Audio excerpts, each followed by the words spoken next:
Правительство поддержало инициативу депутатов Джугурку-Кенеша о внесении изменений в закон об обязательном страховании гражданско-правовой ответственности владельцев автотранспортных средств в части переноса срока вступления его в силу на 2021 год. Давайте разберемся, что было бы, если бы закон вступил 7 февраля 2019 года. ОСАГО в скором времени станет обязательным, но не все четко понимают, что такое ОСАГО, зачем оно нужно, сколько будет стоить и что будет, если не застраховаться. Для начала разберемся, что такое ОСАГО и для чего оно нужно. ОСАГО – это обязательное страхование автогражданской ответственности, направленное на защиту интересов третьих лиц. Полис ОСАГО защищает всех участников дорожного движения, водителей авто, пешеходов, а также владельцев скота, зданий и сооружений.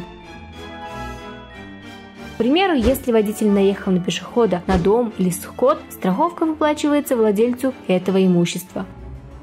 В случаях причинения вреда объектам дорожной инфраструктуры страховочные выплаты получает государство и муниципалитет. Страховка владельцу скота выплачивается только если ДТП произошло днем, а в ночное время будет виноват сам хозяин.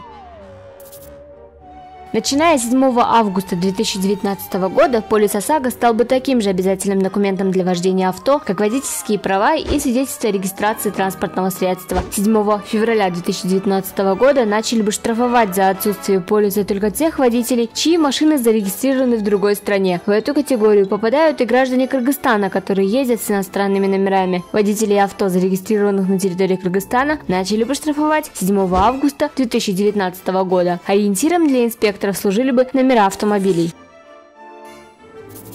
Сколько будет стоить ОСАГО? Цена складывается из базового тарифа 1680 сомов и различных коэффициентов. Коэффициенты страховых тарифов будут варьироваться в зависимости от различных факторов, например, типа автотранспортного средства, возраста и стажа вождения водителя, наличие или отсутствие возмещений при наступлении страховых случаев, бонус, малус, наличие диагностической карты и срока страхования. Средняя стоимость полиса ОСАГО в Кыргызстане составит 2500 сомов в год. Что нужно для оформления ОСАГО? Оформить ОСАГО можно будет в страховых компаниях. Для этого потребуется паспорт гражданина Кыргызстана, водительское удостоверение, свидетельство о регистрации транспортного средства, доверенность с правом отчуждения, заявление на страхование и деньги. Выплаты по ОСАГО.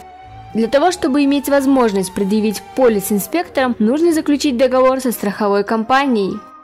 Размеры страховой службы по договору ОСАГО следующие. За причинение вреда жизни или здоровью каждого потерпевшего будет выплачиваться от 100 до 300 тысяч сомов. За причинение вреда имуществу потерпевших в размере причиненного вреда не более 150 тысяч сомов каждому потерпевшему и не более 450 тысяч сомов всем потерпевшим.